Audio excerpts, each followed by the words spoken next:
Hello everyone, it is me Peep and welcome back to Quartz Party Blood Drive. This is chapter 1 actually, so let's just get right into it. It's been a while.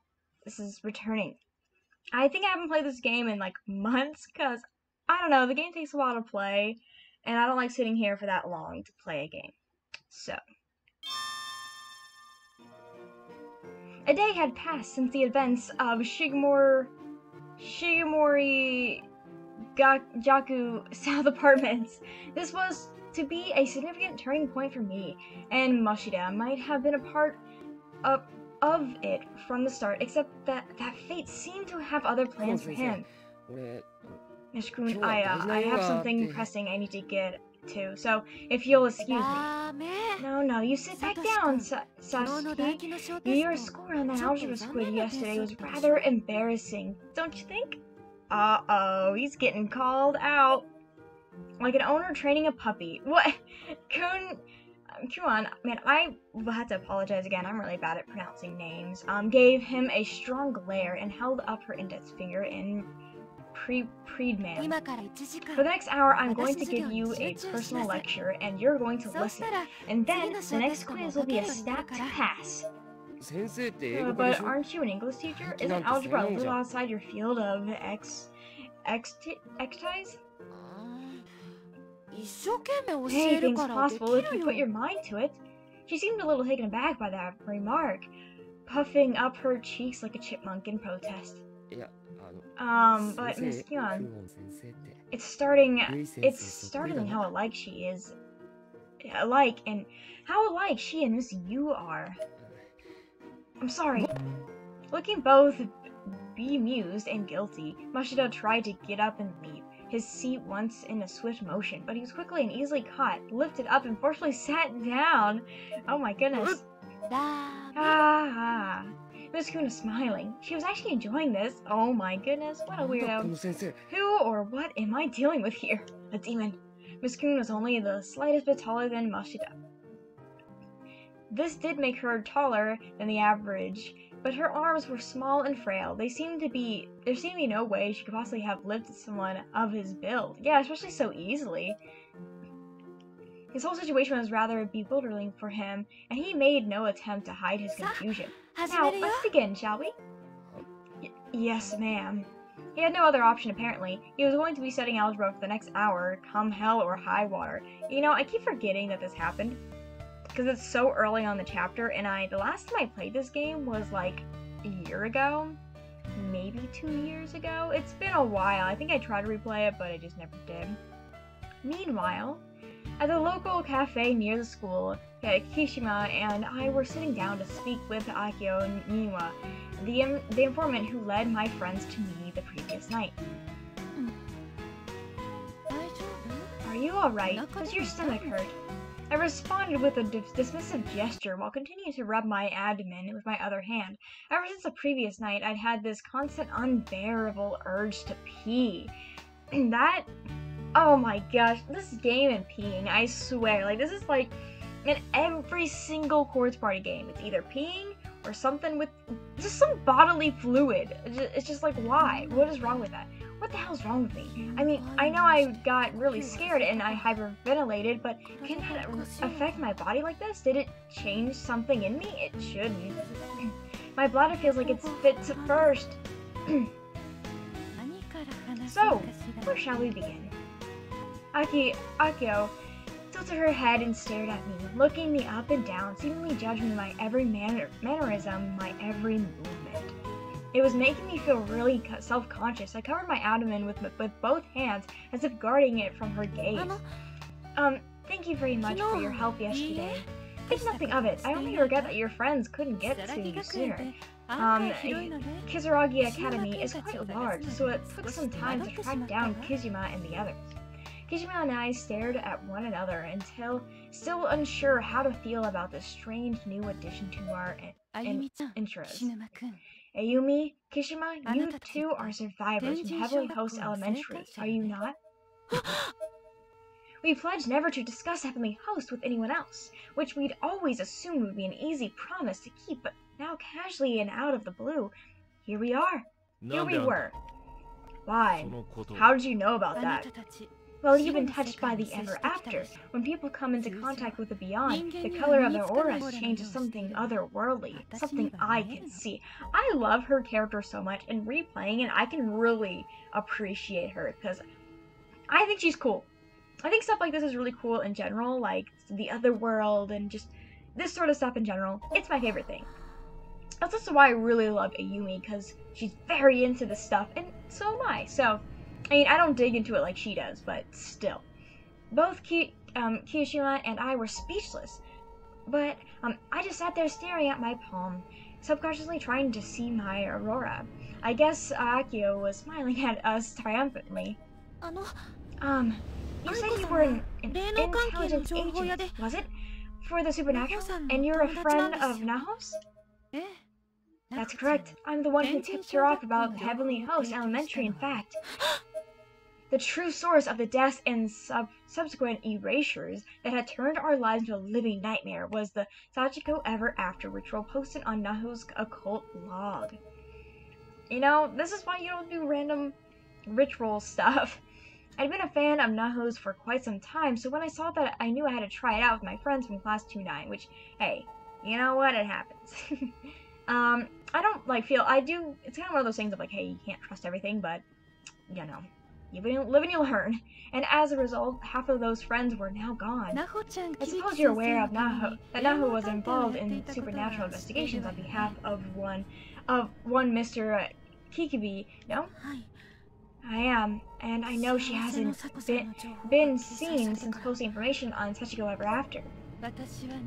Because it's one of those things, it's like, how do they remember her even though when they come back they're supposedly forgotten? And they're still talking, so hopefully you can hear me pretty clearly over them. But it's just like, how can you remember that when she's supposedly gone? I don't know. Well, my business is of a similar nature. I gather data from spiritual hotspots and other supernatural locals and sell that data to my clients for a fair profit. Not always money, mind you. Sometimes I'll do my dirty work in exchange for a particular spirit item that perks my interest. It all depends on whom I'm dealing with. It's entirely give and take. They want my information, and I want their cash or their artifacts. Physically, Aiko was a very attractive young lady, but personality-wise, the journey was still out. Her words were calculated and emotionless, her true intentions a mystery. One could call me an information dealer, but I prefer intelligence agent, and Naho was a good customer. My info on Heavenly Host proved to be her last purchase. However, at the time, Naho was single-mindedly excited about Mr. Kiwi's work. She believed he could qualify for some reward with the information found for her. Say, could you tell me, was Naho there in that other world you found yourselves trapped in? Naho died, together with Mr. Kibiki. I looked down as I answered. Despite everything she'd done, the memory of Naho's passing was still painful for me. She'd become one of Heavenly Host's lost souls and gone completely berserk. In the end, I was the one who finished her off. I see. I assumed as much. Aiko seemed completely unaffected by this revelation. Her tone remained even, and her expression cold and distant. Well, it's not too surprising. She's just dealing with clients. She's not like, oh, it's my best friend. And I don't remember their relationship, so I'm not like being clueless. I really cannot remember. And I don't want to spoil it anyways. Honestly, I'd had about enough of her by this point. She was so devoid of empathy, it was almost offensive. I was genuinely starting to get pissed off. And you're okay with that? I do feel sorry for her, don't get me wrong, but I had a strong feeling things would end this way. There's no point in eliminating that for which I was fully prepared, which makes sense. I mean, if you're dealing with people like this who could potentially die, you don't want to hold on too much strongly. It's not like, you know, like, I can understand both points. You want someone to feel empathy, but at the same time, like, it makes sense. You don't want to be, like, crying and bawling every single time this happens, you know? Kirishima continued to stare intently at Aiko with his own brand of cold, emotionless eyes.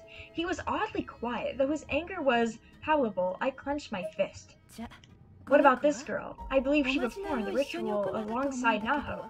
Did you see her there as well? Ayako showed us a photo of a girl named Saika Yu. Oh, I love her. She's so cute. No, I can't say I've ever met her. I see. Aiko's expression was so unflattering. You could carve it in stone. Couldn't take it anymore. I couldn't take it anymore. I didn't see the eye. I had to say something.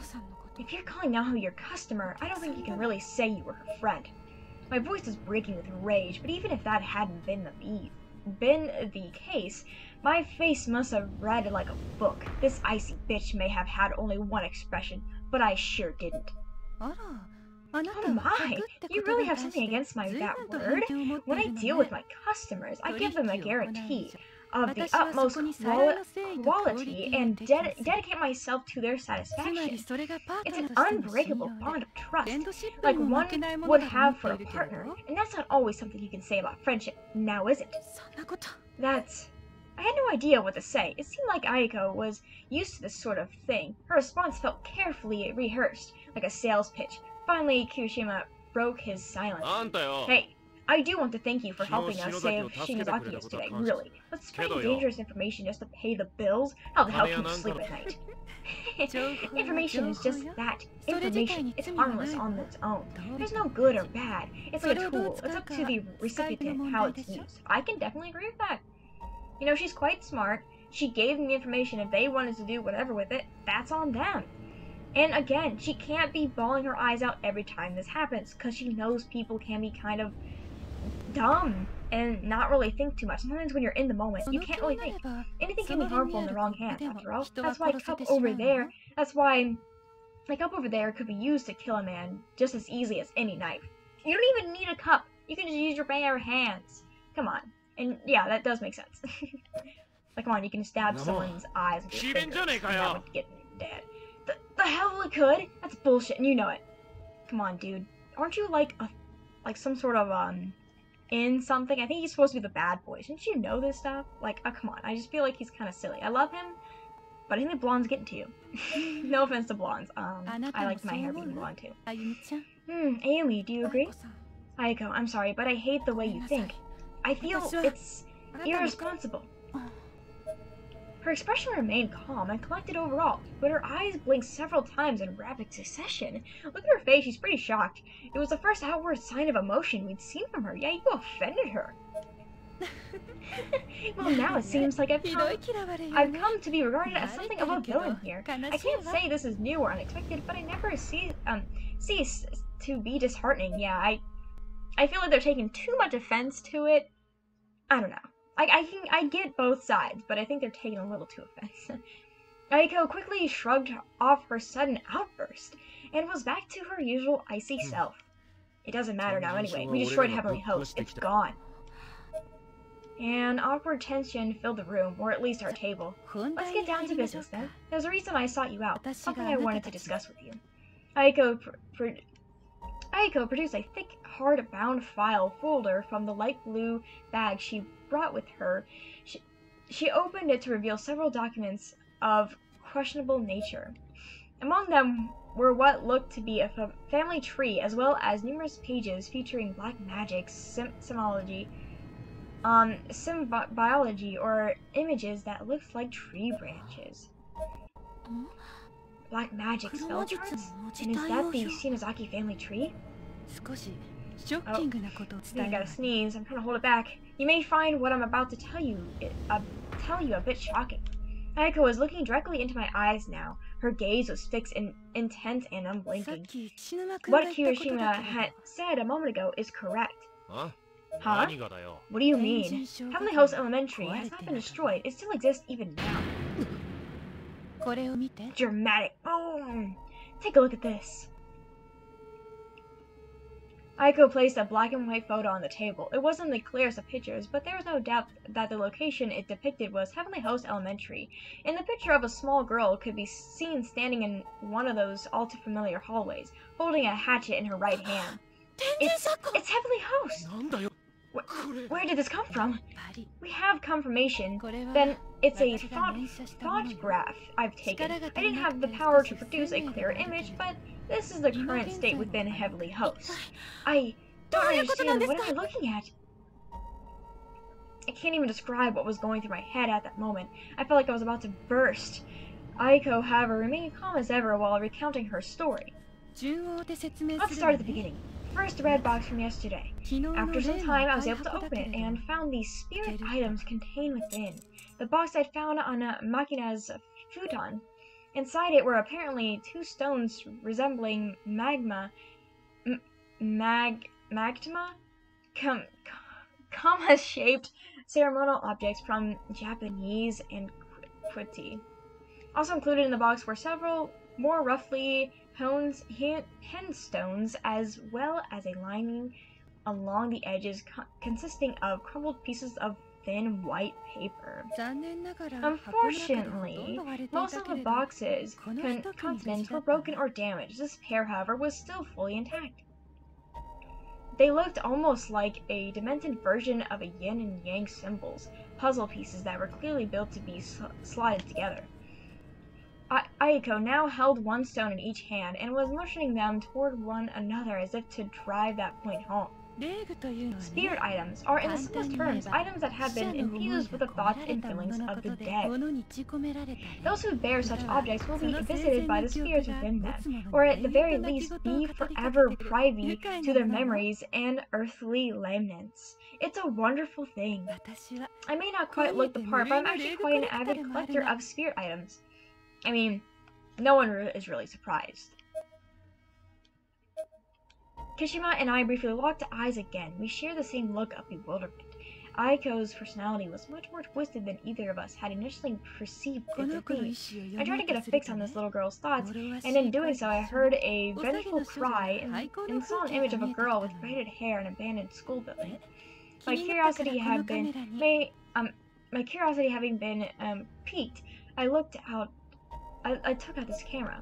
At this, she produced an old instant camera and placed it on the table in front of us, and tried to take a photo of the image in my mind. The result is that shot. This particular spirit item, only allows me to produce images from the exact moment in time when the picture is taken. The past and future are beyond its reach. I examined the photograph in greater detail, and a chill ran down my spine. There was absolutely no denying what it depicted. No. I was actually shaking. Without Sachiko Shinozaki, the school should have collapsed. It should have ceased to exist as soon as we escaped. I believe the collapse was halted, perhaps right on the brink, even maybe because of the person to whom that voice I heard belongs. Aiko motioned toward the photo in my hand. It could have been the girl in that picture. I wonder who she is.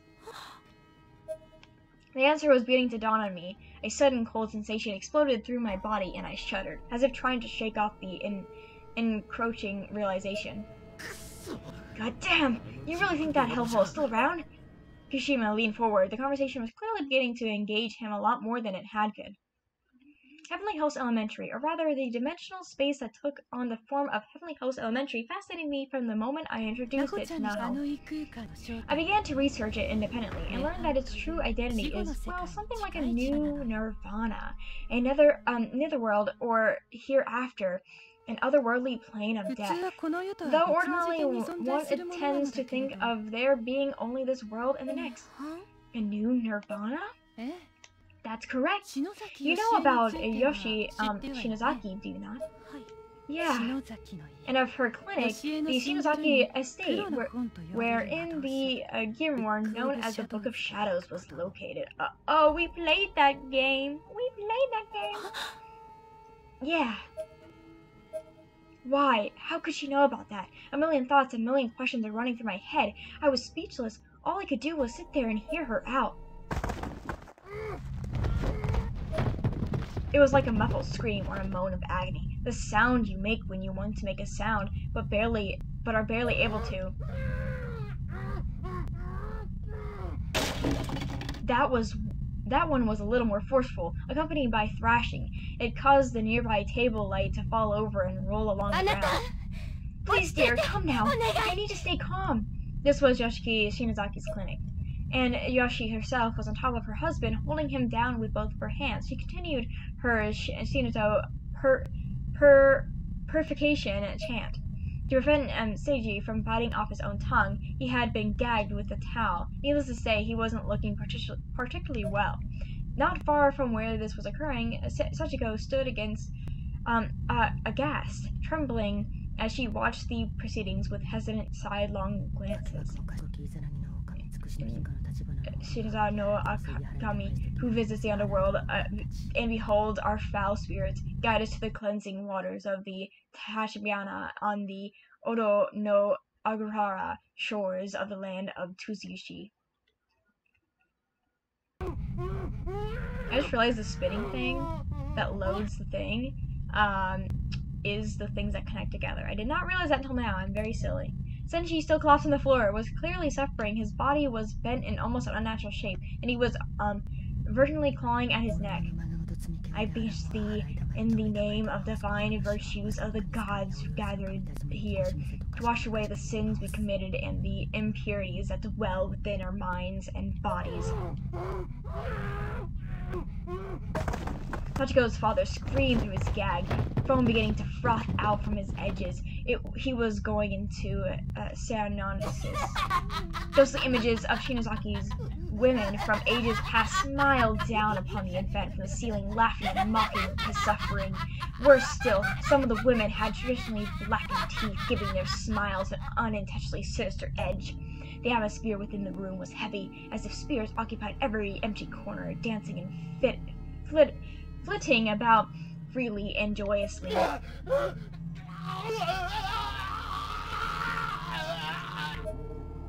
Sechi's body sharply bent and began convulsing. Come into this world, motionless Okami of Haru, dear. Stay with me, dear!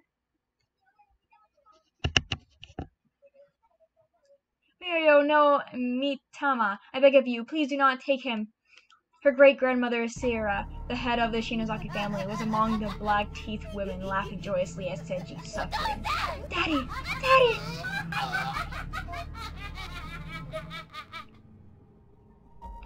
Wow. His voice began to weaken and his convulsions began to lose strength. Finally, the last spark of life had left his body. His eyes rolled back into his head, and all movement ceased. Daddy, why aren't you breathing? Sachiko looked up, eyes glazed over with tears. Yashi, too, was stricken with grief and despair. This is what it means to be a Shinozaki, to be a part of the cursed bloodline. All men who carry in are guaranteed to die quickly. Not even Yoshi could circumvent that fate. So she turned to the forbidden book, an item she and her family had been protecting for generations from those who might misuse it. The Gimmeron, the Book of Shadows. To lose a loved one was a fate she feared more than anything else, so she tried to offset it through black magic. It was an act of truly absurd foolishness. She must have cared for him so deeply, she would have literally done anything to see him again, no matter the cost to her own immortal soul. Ayako stared deeply into my eyes, seemingly fishing for a reaction to her tale. But then what happened next was almost beyond belief. I continued listening, unknowingly stroking the wound on my thigh as unpleasant memories of my own foolish run-in with black magic resurfaced. The Shinozaki blood that flowed through Yashiki's veins was more powerful than anyone could have known. Its energy spawned something much different than what Yashiki intended. By which, of course, I mean... And I instantly knew what she was going to say. From the book, she created a nirvana. There, one could coexist with the dead for all eternity. It was a new dimension cut from the netherworld itself, forcibly born unto the world of the living. There it is. Yoshi must have lost half of her sanity right there. She tried to leave only her only child, Sachiko, in the real world, while living with her husband's soul in the new Nirvana, the land of corpses. However, the Nirvana had a mind of its own. Yoshi couldn't possibly control it, Shinozaki or no. I knew that all too well. Just like Yoshiki, I experienced my own tragic failure with black magic at the Shinozaki clinic. Black magic has its own blowback of sorts. Her husband's soul was split apart and scattered in all directions, and Yoshi's life too was on the verge of being snuffed out. She knew she made a mistake. She deeply regretted it, and as soon as she took what she could have only assumed to be her dying breath, her sole daughter, Sachiko, in possession of nearly limitless spiritual potential, absorbed the entirety of this new nirvana into her body. Sachiko? The poor girl collapsed onto the floor, violently thrashing about as the weight of the entire dimension crushed from the inside. This action saved her mother's life, certainly, but death would have surely been preferable. Picking herself up, Yoshi rushed to her daughter's side in tears. Sachiko! Sashi! Why? Mommy, don't die. Me? Both parents and child were bawling, pain mixing with relief, mixing with pain again. The little girl buried her face into Yoshi's bosom and just cried and cried. Yoshi grasped her tightly in both arms, tears streaming down her face uncontrollably. By this point, Sachiko's body had begun producing a dark blue aurora. I'm sorry, Sashi. I'm so sorry. Mommy was wrong. Mommy has you. So from now on, Mommy will never leave you. She'll never even think of leaving you again.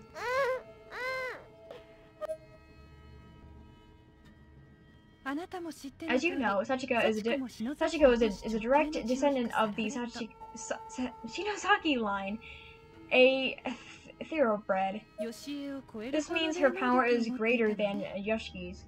It had to be, of course, for her to house an entire dimension within her body. Aiko took a big, noisy sip from her coffee mug. At the time, she must have been the strongest practitioner of dark arts in all of the world, little girl or no. Yet despite that, she wound up dying.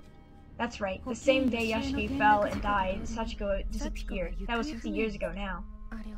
They were both killed by the principal, just as I suspected. The principal's heinous acts are to blame, then, for the resurrecting of the new Nirvana with Sachiko and creating the closed spaces we know as Heavenly Host Elementary. It's probably because the school was the site of Sachiko's violent demise that her Nirvana took on its own form.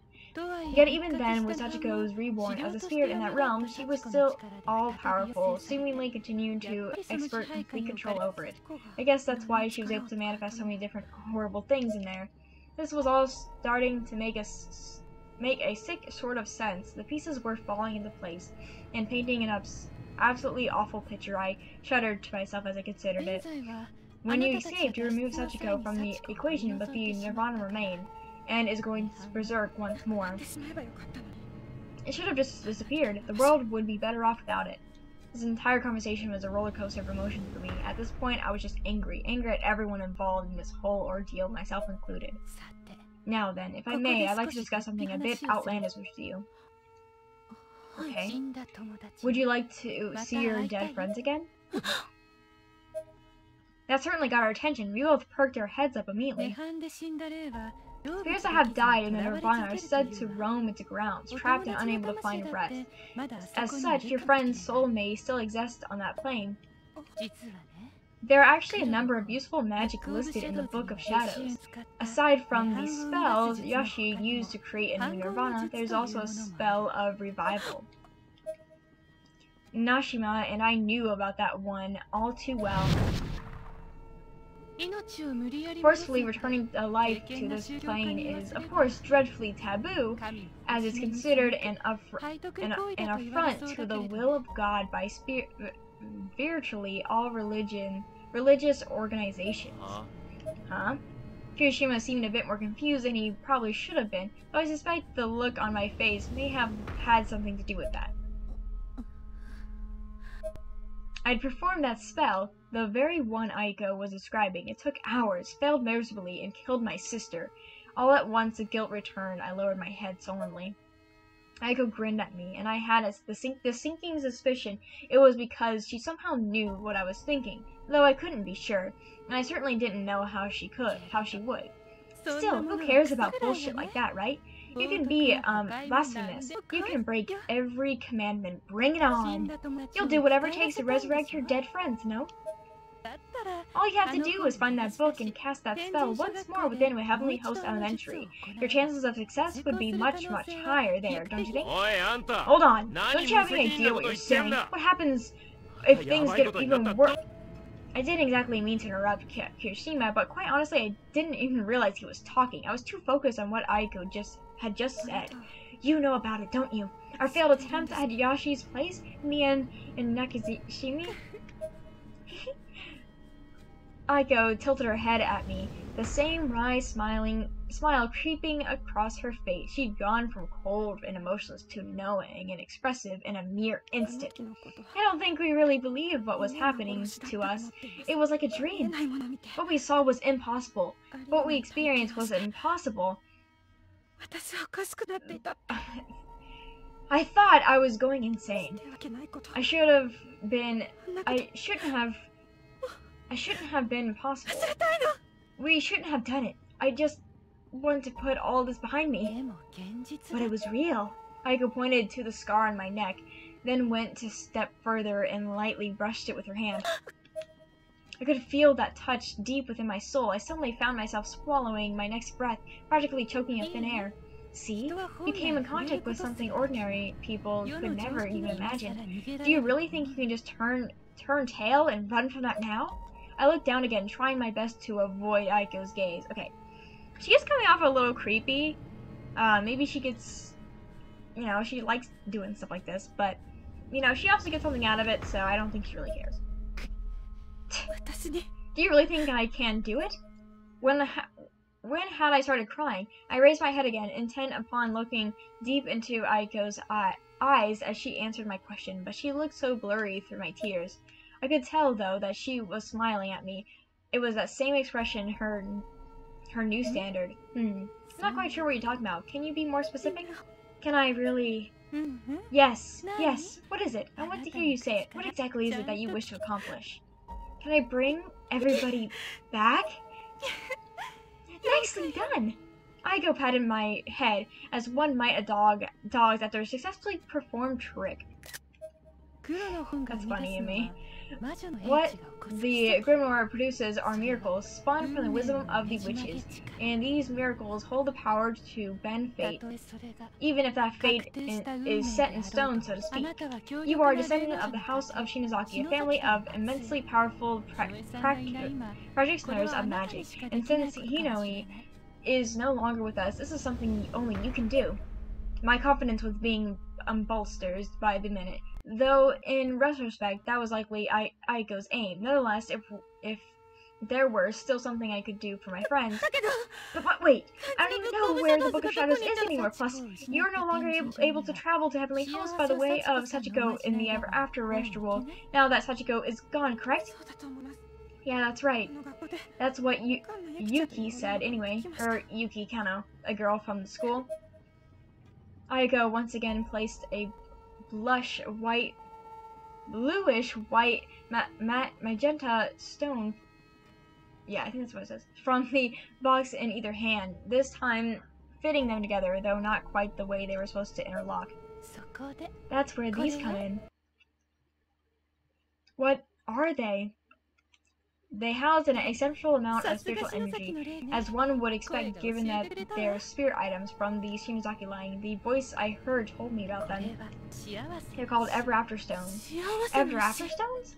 I leaned forward to spot myself. The name sent a shiver down my spine, but now that I reheard it, I had to know more. These two are one. Fit them together like puzzle pieces and chant Nirvana, I summon the deal. And all who are indirect or indirect contact with them will be spirited away. We both flinched at her chant, but Aiko just smiled. She must have intently oriented the stones the wrong way so the charm wouldn't activate. It's the same when you return. She tossed the stones she'd been holding in her right hand into her left, where it clacked together with the other. Strange, isn't it? This girl taught me the technique herself. Ayako gazed longingly at the stones. She was clearly utterly enamored by them. It seemed as if they were the key factors in unleashing her newfound emotional expressiveness. But my focus was elsewhere. Without a doubt, the item Ayako now held in her left hand were extraordinarily dangerous, possibly the most dangerous horrific objects in the entire world. However, while Ayako was ogling them with her left hand, her right was feeling around for something in her breast pocket. She slowly removed it, producing an old black and white photograph. When had she taken that? It was the same photograph I'd seen at Makina Shinozaki's house at the previous night.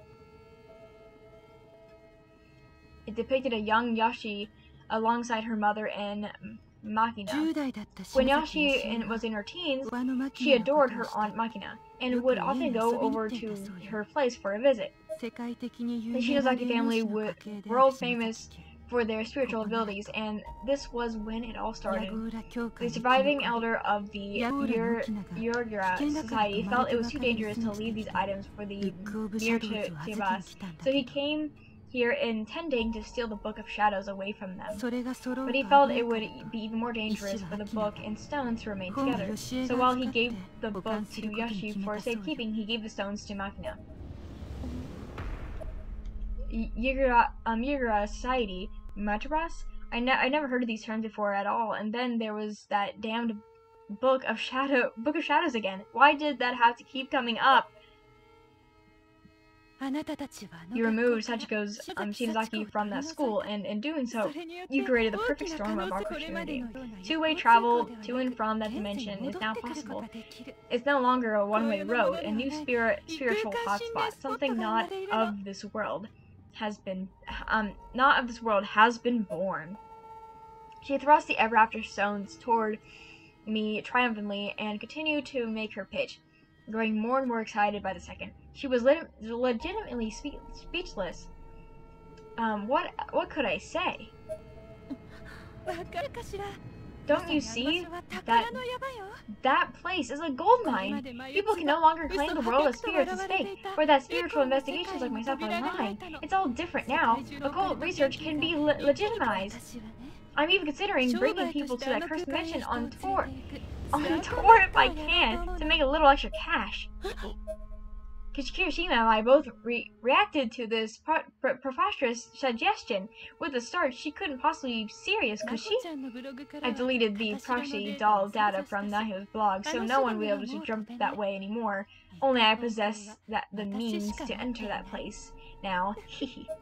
Oh, she's so evil! What could she possibly have been thinking? I wanted to stop her at once. I wanted to take those stones and break them right there on the spot before anyone else got hurt. But when I began conducting these tours, however, I want to make every customer's safety my top priority. And you see your friend's spirits, do you not? Well, re-investigating that dimension could help you reach that goal. Our destinations are the same, Ayumi. Ayako leaned in as she spoke, her breath scented with the sugary sweetness of the extravagant desserts we'd been eating, tickled my nose. So, what do you say? Let's go back to Heavenly Host Elementary together one more time, shall we? I really wanted to conduct tours using the paper dolls, but missed my chance. Now, though I have these lovely stones, I feel this must be fate, and I can make a business out of it. Ayako seemed like she was on top of the world, but that just made me all the more disgusted with her. So, how about it? On the other hand, she was offering me a chance to save our lost friends, and however remote that chance may have been, it stacked the odds of frustratingly in her favor. I still couldn't just say yes, but I also couldn't say no. Honestly, I resented Ayako for putting me in this position. I glared at her for a moment before I said anything. I can't answer that right now. Give me some time to think it over. I'd almost forgotten, Kishima, oh my goodness, was there. Sudden waves of guilt washed over me. He had an absolutely incredulous look on his face. I couldn't bear to see it, so I looked away. We don't know where the Book of Shadow is anyway. Plus, how do we even know those stones can actually do what you say they can? There's no way you could have already tried it, right? Aiko smiled. She oriented the two stones so they formed a perfect yin-yang symbol, then slotted them together once again.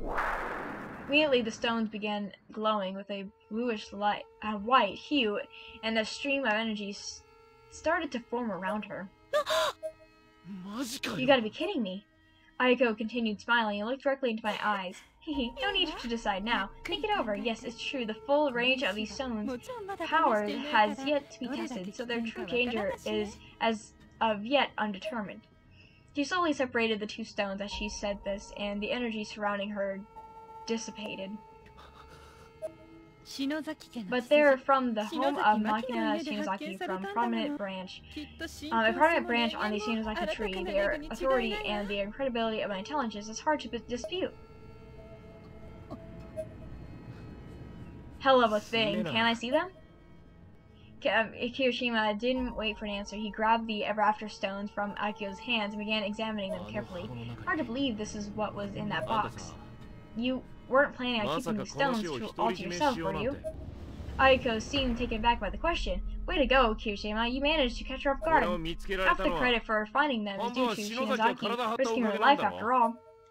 Aiko seemed to ponder these words for a moment. Well, then, let's make sure neither of us can go by ourselves. We'll keep one of the two stones. Alright, give me one, Kirishima. Sure thing. Kirishima plopped one of these stones in my hand, then slipped the other back into the drawstring pouch Aiko had brought them in and closed it up. There. He then casually handed the pouch back to its rightful owner. Feel free to give me a call anytime you'd like, and don't worry, I'll even help you find the Book of Shadows free of charge. Aiko flashed the biggest, most garrulous smile I think I'd ever seen. And when do we find it? You will go with me, won't you, Amy? I closed my eyes and gave something like a half-hearted half nod. Lowering my head without raising it again, it was interpreted as a yes, but I'm not sure I meant it that way. Good. That being the case, it's on me today. Aiko got up and grabbed the check. No, I'll pay for mine. I took out my wallet. I had no desire to owe this person anything. Aiko just smiled. Dutched it is, then. Oh, yes, I almost forgot. I'd like you to have this. Aiko handed her thought photograph to me. Now, it's not going to bite you, and I'm not asking money for it, so please, just take it with my blessing.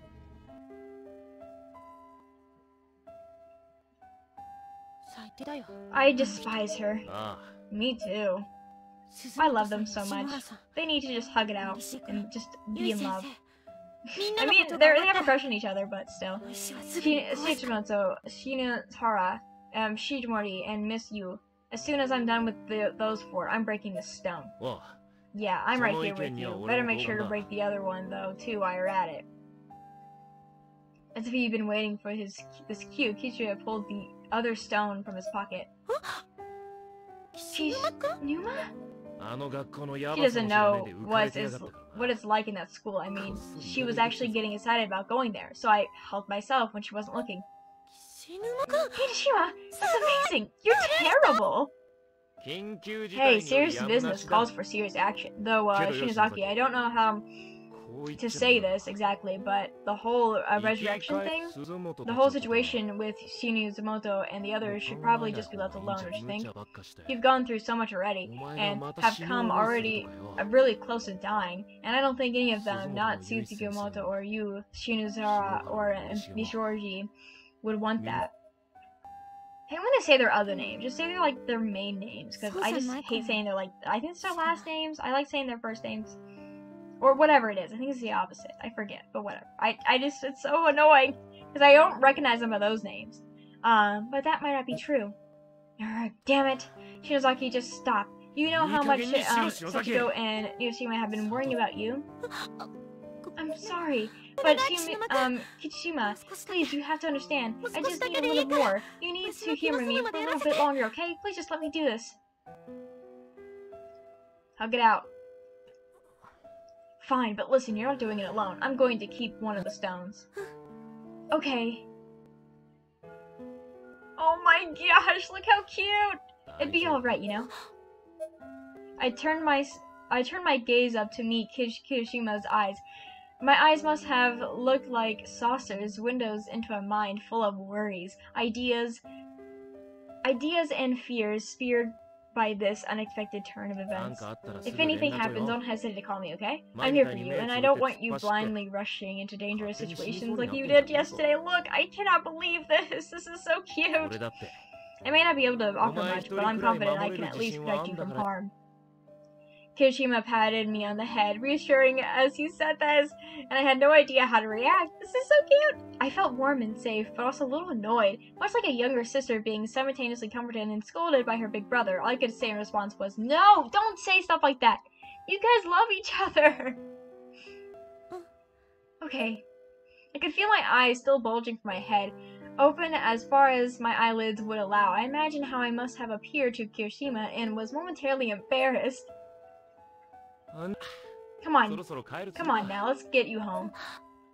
Okay. I love them so much! Ah! Okay, let's see what I can do. Can I look at anything? It must have been emptied out recently, and it's completely clean inside. It only smells of a plastic bag. I don't need anything right now. Hi. He's late. Seriously, what is he thinking? That boy needs a boot to his head, I swear.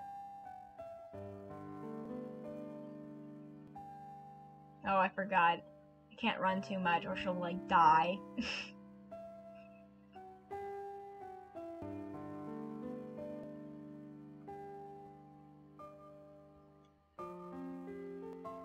Why is he all the way up there? Where are all the people? The streets seem unusually quiet.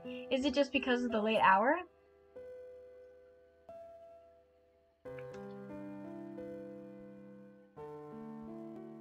Okay, I guess I go over here. No. Oh my gosh.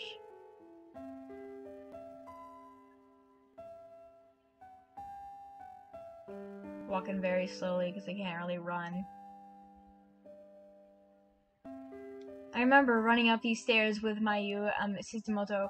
At the time, it never dawned on me that the legitimacy of those memories could ever be called into question. Why would it? When you graduate, transfer, get married, you're always still able to see one another as long as you're both alive. But in its reality, it's as if Shizumoto never even existed. The sad truth. Let me go! What am I supposed to do then? Am I on the wrong side? I guess I'm supposed to go back over here. I don't know, I'm gonna go talk to him. Like, come on, buddy, what are you doing? What are you doing? Ready to head home? Yeah, there's nothing else to look at. Come on then, let's go. I'm home. Welcome back! What are you taking off? You have no shoes on. News of yet another bizarre death has just come in. This time a Mr. Okibe, who was discovered within the city at this location having suffered a broken spine. A Tokyo map was displayed on the television screen, marked with 2 red dots. The mark you at the bottom provided the headline, "Sudden violent deaths remain unexplained." Dinner will still be a while yet. Maybe you should take your bath first, Ayumi. Oh, she took her socks off. I'm like, what the heck did you take off? Okay. I like the house. It's so cute. I love the 3D style. I would like to make a game like this. Like the older game. Like sort of like 8-bit, but you know what I mean? Like, and then a game like this with 3D. Without thinking, I left the socks I just removed from my feet on the living room and floor and began walking toward the bathroom. Hey, socks! What are you, sand? Can't even pick up your freaking socks?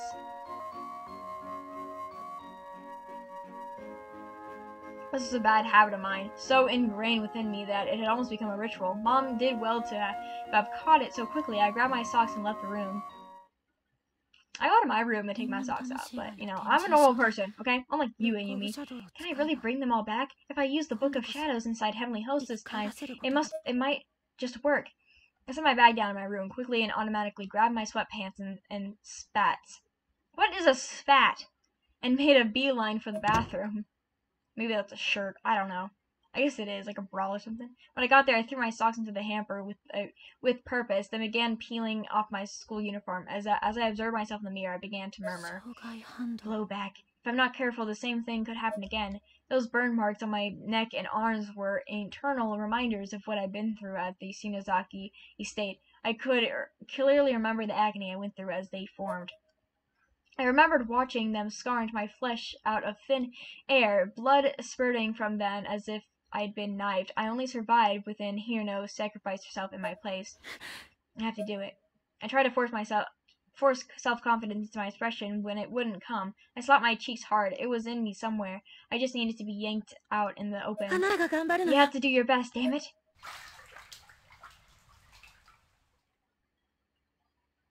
This is so awkward. I want to see you in a bathtub. I lowered my head into the water, ever so slightly, blowing bubbles in the water with my mouth. The pros and cons of returning to Heavenly Host were tracing through my head.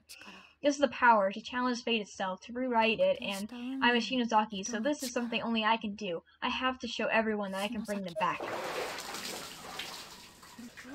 If only I knew where to find the Book of Shadows. I need to get my hands on it again.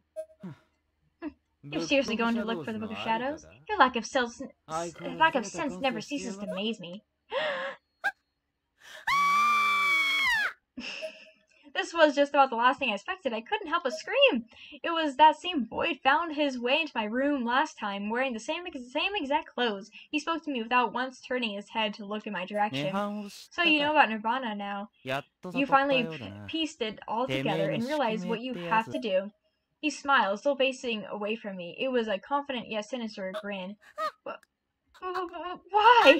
Why and how? Hiding one's presence is about as basic as the spells that come. There's no need for the blown gasket. You saw her naked! You little weirdo! You're a pervert! As for why I'm here, it's to remind you of who you are and what you have to do. Your bloodline carries with it a certain responsibility after all. You! Pervert, stalker, molester! Calling the cops! My face had to have been as red as a fire by this point. Shut the fuck up, titless. Who are you calling a pervert when you've got the body of a grade schooler? Ain't nobody gonna wanna see a washboard like that. What? She's shaking. No, you pissed her off. My head felt like it now housed all the blood from my entire body. I imagined myself white as a sheet below the neck and flashing red above it on the verge of a megaton explosion. Just listen, the Book of Shadows is back in the Nirvana. It happened when you messed up at the Shinozaki estate. Here, he handed me the photograph from Aiko. But what are you trying to pull? Just look at it, you blind bitch. Here, right the fuck here. And he's so mean. Jeez. I grabbed the photograph from his hands as aggressively as I could muster, then backed away slightly, putting as much distance between me and him as humanly possible. It was definitely the same picture of the little girl holding the hatchet that Aiko had shown us earlier, but I now noticed that she was holding something in her other hand, too. It was a hardbound book around the size of a typical dictionary, and then though I could barely make it out, there was a certain aurora to it that looked an awful lot like a face. God, it is! If you want to use its power, you gotta go back to the Nirvana. Should I say back to Heavenly Host, jump over there and get the book, and then maybe, just maybe, you can make your wish come true. He stuck out his hand and pointed directly at my face, then slowly lowered it down toward my abdomen. He was now unexpectedly pointing at my lower body, but as soon as I started to get self-conscious, he flipped his hand over and opened it, exposing his palm. There was another piece of 10-yen gum cup there, the same kind as before. I'm not sure why I took it, but I did, without even thinking. As soon as the exchange was made, he immediately turned toward the bathroom window, apparently preparing to make his escape. Who are you, and why me? My question seemed to stop him in his tracks. Aren't you going to explain all this? I wasn't about to drop my guard, especially given the obvious advantage this boy had over me. But he didn't seem like he'd come to attack me or anything. Rather, it was almost like he was trying to lead me somewhere, to show me the way. I can't answer that just yet. He turned his head toward me just enough that I could catch a brief glimpse of the eyes beyond his hood. They were ice blue in color, but gentle and sincere. He smiled once more as he leaped out the bathroom window. I was kind of dumbfounded. I had no idea how to process what had just happened. What's wrong, Ayumi? Are you okay? Mom barged into the bathroom, brandishing a broom. It was probably the first thing she could find, with which to fend off potential intruders. Too bad she hadn't been just a moment quicker. All I could do was squat in on the bathroom floor and stare at her with hollow eyes. There was no way to adequately explain any of this to her. It was a late night, and I still hadn't bothered changing out of my school uniform. I needed food, though I decided to hit up the convenience store on my way back home. I picked up a bottle of olives. Oh, I love olives. A pack of tofu and some mineral water, and other various things to keep me going for a while. The hell's this? I could hardly believe it. There was actually an occult section at the damned mini-mart with all kinds of stupid stuff like spiritual talisman magnets and anti-demon wards. I grabbed one of them on the shelf at random, looked at the company logo on the back. PL Promotions Co. Inc. For these last 2 months since we'd gotten back from Heavenly Host, it seemed like there was a real spiritual boom going on all over the world.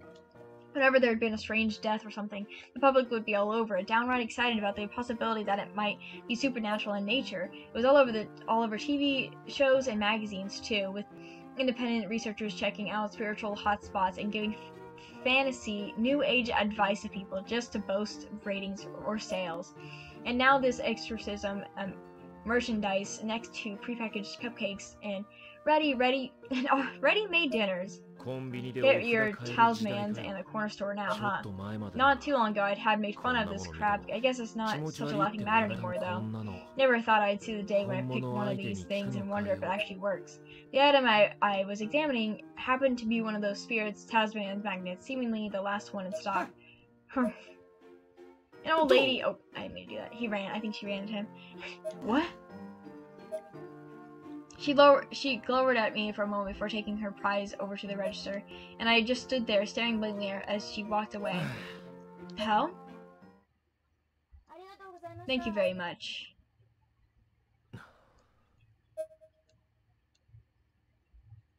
Okay, well. Someone threw their burnable trash from home in here again. It's a withered bouquet of flowers. Oh yeah, I heard there was a serial killer who recently done in a middle school girl around here. These were probably left in memory of her or something. It's pretty messed up.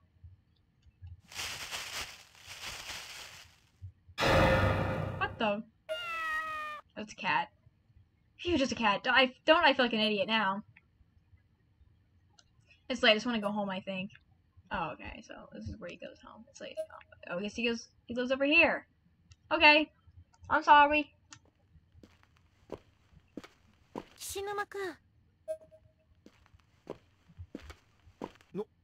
Shinozaki, what are you doing here this late? I thought you went home. I did. Sorry to accost you like this. You just get off work? Yeah, I had the late shift today. Wait, don't tell me you've been waiting here for me this whole time, have you? Man, I'm really sorry. Oh, I forgot he works. No, it's fine.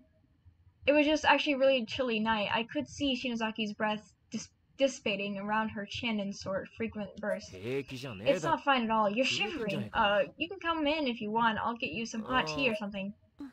Thanks. Man, look at that room. My room was on the second floor of the apartment building. I hadn't been expecting guests, but I had just tidied up for my own sake for a little while back, so it was fairly presentable. I mean, it's a cool room. Shinozaki immediately sat down on my bed and began sipping the tea I made for her. She was holding it in both hands, probably less for politeness and more just to warm them up. This is really good.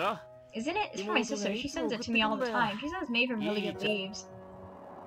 The sound of a large truck driving by seemed to catch me off guard. She was clearly a bit jittery, unsurprising all things considered. They do construction at this hour? Yeah, when it gets close to the end of the year, they do all kinds of pointless work out there. It's like this every night. I've been sleeping like crap because of it. That sounds really annoying. Time passes us by at a snail's pace. Shinozaki continued to sip her tea, never once removing either hand from the warm cup. She definitely had something on her mind. Something had happened. It was written all over her face. Are you fighting with your parents or something? Huh? Oh, don't worry. They know I'm here. They do? Yeah. Shinozaki was in my room. I dreamed about this before, but never thought it would actually happen. This is so cute. I love them so much. Okay, but... Well, I just kind of wanted to know, like, what are you doing here this late? Did something happen? You could say that. Seriously, you want to go back to Heavenly Host right now? I was half acting as admittedly, this wasn't entirely unexpected. Shinozaki may have been a lot of things, but unpredictable is not among them. Please. So you came here just to get the stone from me? I took out the Ever After stone I'd stolen from Aiko. Come on, Shinozaki, think about it. Yeah, the stones got all glowy, so they can probably send you over, but what do you actually hope to accomplish once you get there?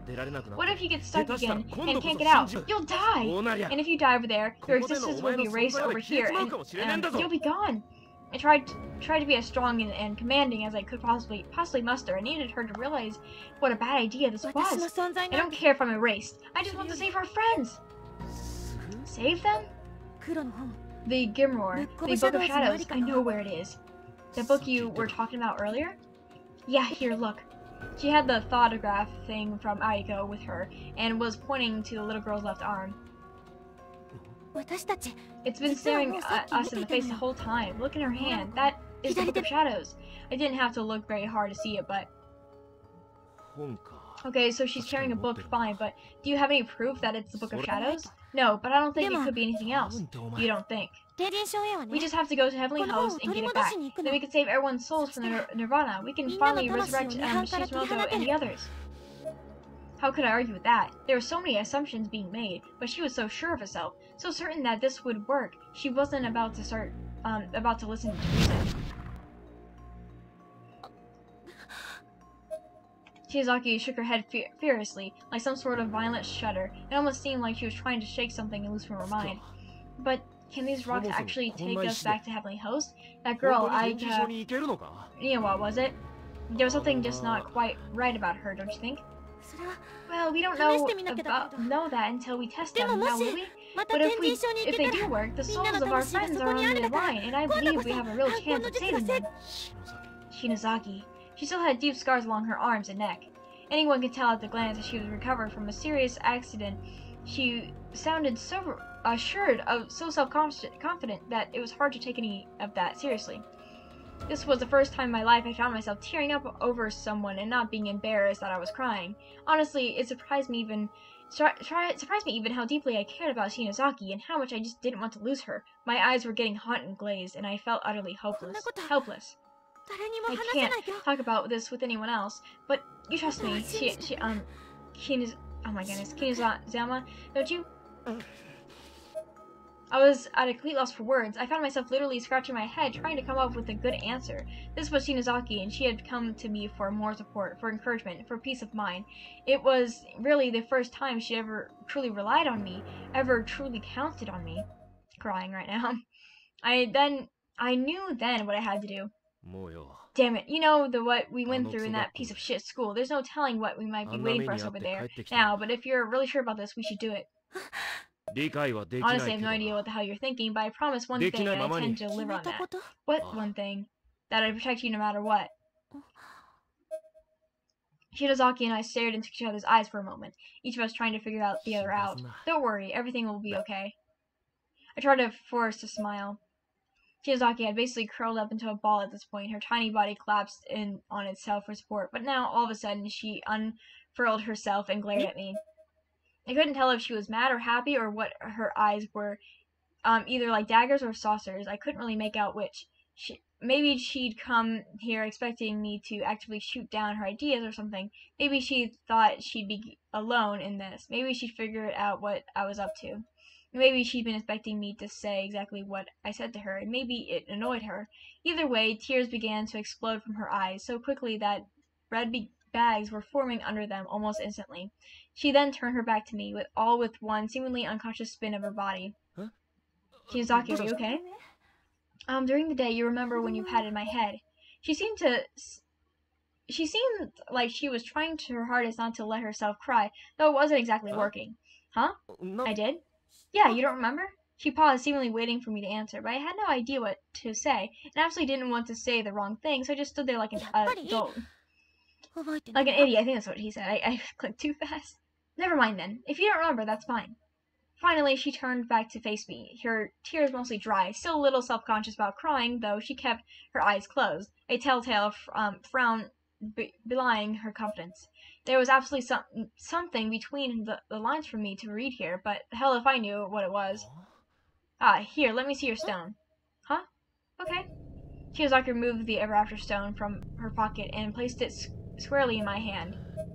I positioned it next to my stone and stared intently at the two. If this was a turning point, what I did next could decide our fates. I couldn't mess this up.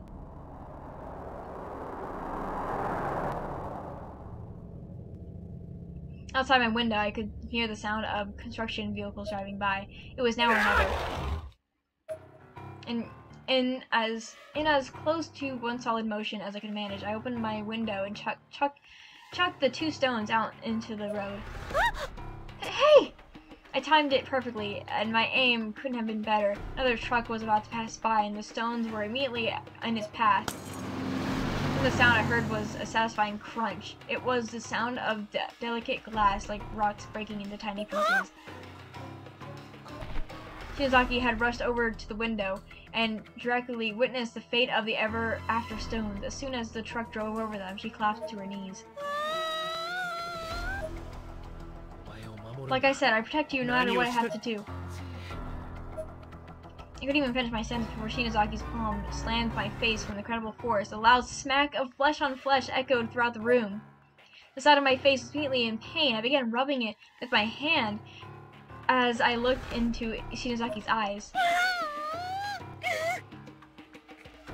Her face was filled with tears and her nose was running. She was breathing so heavily, her shoulders were bobbing up and down. I never should have trusted you! Shinozaki, listen, I was wrong to believe you'd help me. I should have known better. She was absolutely hysterical with rage. You think I could just stand by and let you go back there? Back there! It was my turn to fire back now. I was certain I'd done the right thing. How do you even know for sure that the book is there? And how did you intend to get back from that girl once you got there? Going over there without a plan would be certain death. I hate you! You're an ass! A delinquent! Worth a piece of shit! Leaving me with those hurtful words, Shizaki then pushed me past me and ran out of my room, crying like a child the whole way. I stood back up again, rubbing my cheek where I had been slapped. A worthless piece of shit. Ow. I feel so bad. I don't want them to fight. They can't fight. Please, please, God, where are they?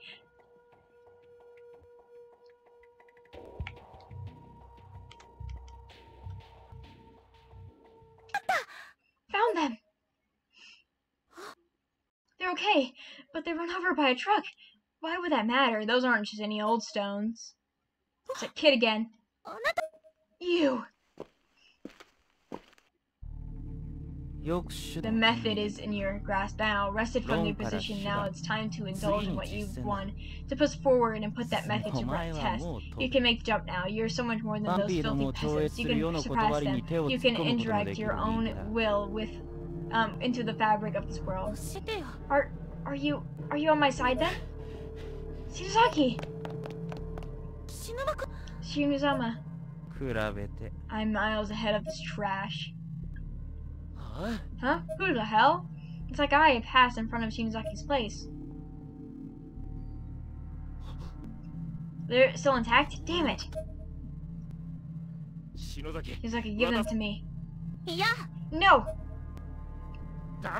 This has to stop. You can't go over there. How many times do you think you can cheat death before death wins? No! Hand them over, damn it! No! What the hell? No! Leave him alone! Bad dog. What the You didn't see me doing it. Ayumi, you asked if I was on your side. I am your guardian. I was Hinazu's sister's protege. I own a lot to her. My name is Mitra Kyria of the Yoga Society. You were my sister's good girl. Hey! Leave her alone. You remember the chant to unlock your powers, don't you? And this guy's kind of weird. I like his hair, though. Look at that. Isn't he cool? Then let's get started. Let me see those stones.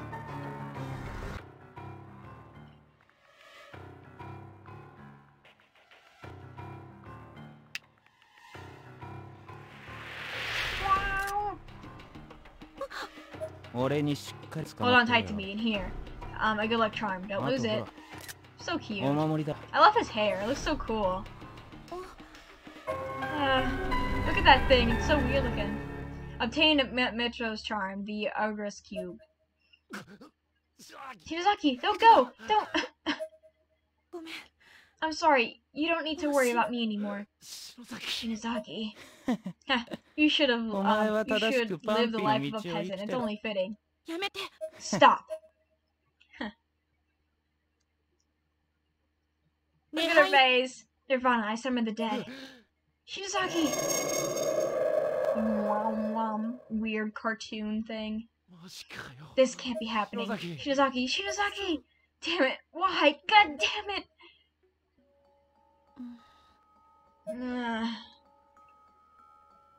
There we are.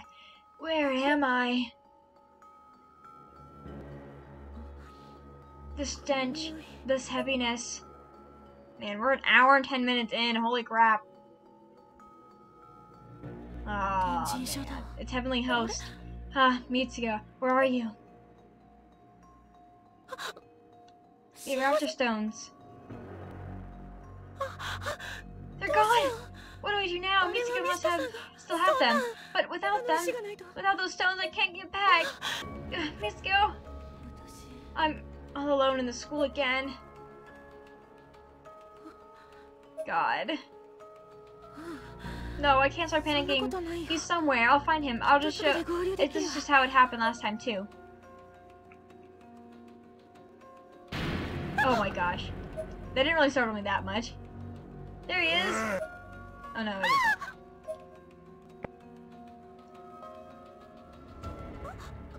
Huh? Huh?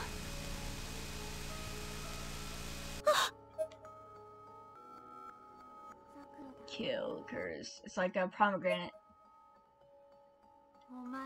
Head so full of juice. What the Welcome.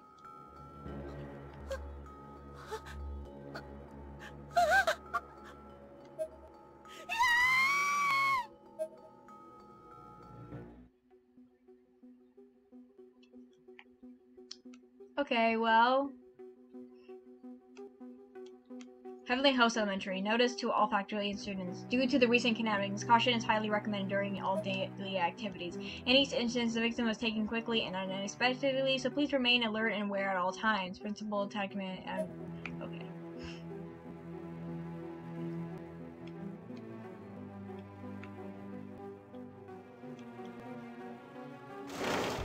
Let's get out of here. It wasn't this dark last time.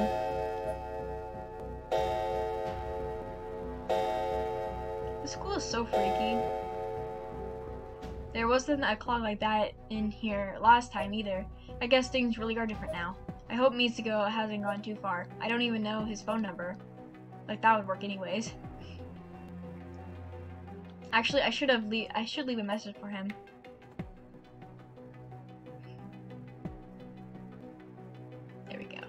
Mitsuko, it's Ayumi. Please call me at 090. Good enough, I think. Now let's see if I can find him anywhere. This is a save point! Doesn't really matter. I'm playing to the end of the chapter, so... There's a murky yellow liquid inside the bucket, filling the hall with an absolutely noxious odor. This is really disgusting. Not that anything in here isn't, though. Batteries attained! Hooray! Give me those batteries. Oh, what is this? There's something on the floor here. Bandage of pain. Heavenly Host is falling apart more than ever before. As a result, there are numerous hazards to watch out for. From broken blast to splinter, stepping on one will lower your HP. Depending on the hazard, it may harm only the currently selected player character, or may harm the entire party. HP can be recovered, however, through the use of bandages. I know this. I'm smart. It's a loose floorboard, still very much intact and entirely solid. It should be very strong. It should be strong enough to support the weight of even a full-grown adult. This might come in handy, huh? Loose boards obtained. I am not a full-grown adult. But I am an adult. I'm a little baby. A dead body. Before me and the skeletal remains of a human being sprawled out unceremoniously on the ground. Oh, this is definitely heavily host. This person, I have no idea who he is, but somehow I feel like I've met him before. A name tag rests beside the corpse. I don't see the name, sorry. Decapitation by wire while searching for a friend. So, one part of the game, there's like something really gross about one of the bodies, and that used to be my Tumblr, like my old, I still use the Tumblr, but it used to be my, like, the clock's pendulum seems to have stopped at an angle. This clock wasn't here last time, was it? It's like your, like, background thing. It used to be that. If it shows up, and I remember, I'll talk about it. It's not that anymore, it's now Splatoon, but creak, creak, creak. I didn't have to say that, but I'm silly. Mitsuko?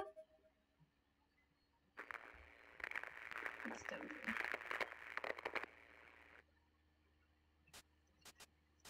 Rain. It was a rainy evening after school, just like this one. I really want more games with a creepy school. That's why I love Chords Party. I think the idea of a creepy school is awesome. That has to be a person. There should be something I can use across this hole. I should be able to cross now. Uh-oh.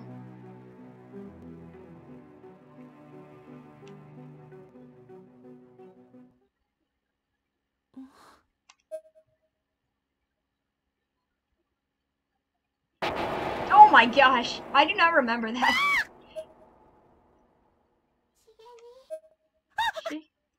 What? No! This part is so freaky! Tsutomoto?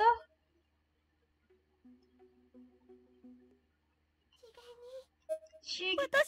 It's me! Hey, Yumi! I've come here to find you! Oh my gosh, look at her face! Shig? Shig.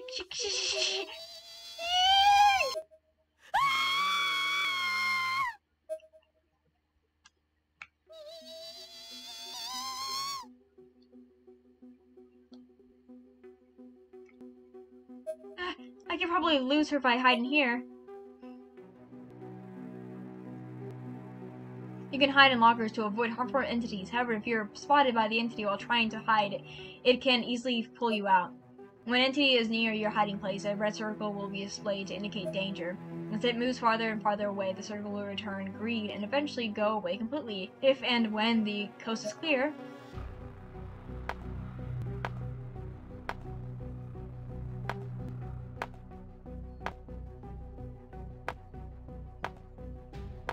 okay, is it safe?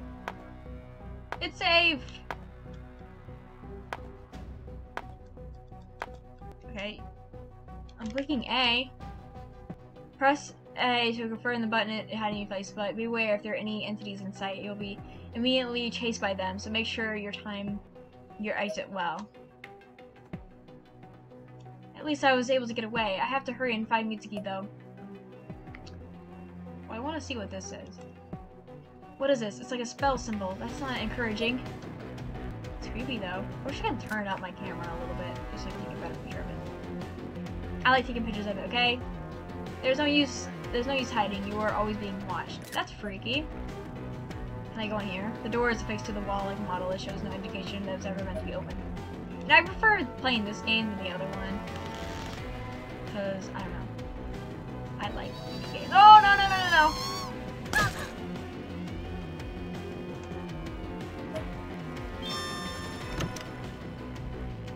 You take so long to get in there. Oh my gosh! I died. I didn't die.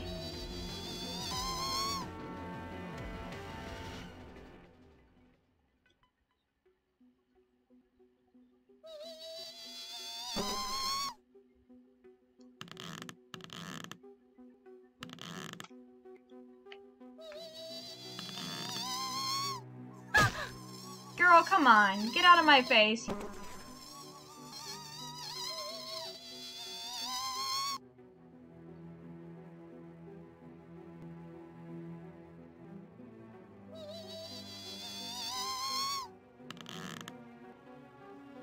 Okay, I'm running. There's blood.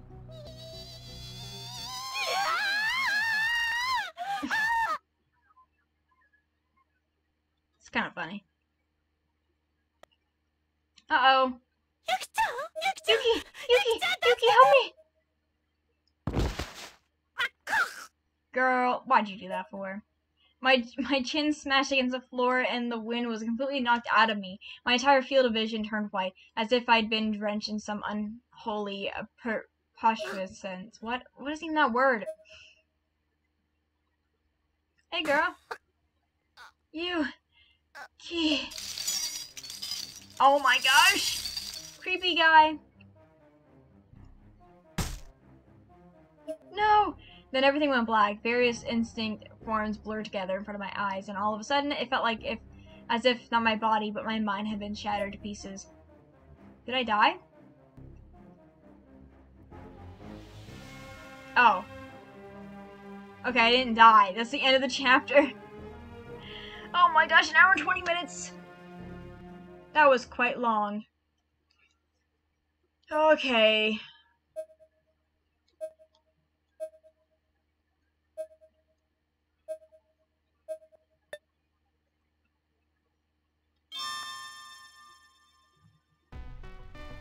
Wow.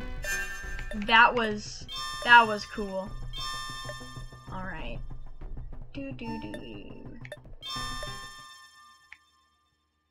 Okay. What is this? Okay, well, it doesn't really matter. I just want to say thank you all so much for watching. This was chapter 1. Cannot wait to play chapter 2. Whenever that will be. I don't know. But thank you all so much for watching. Leave a like and subscribe, and I will, of course, see you on the next one. Goodbye, everyone.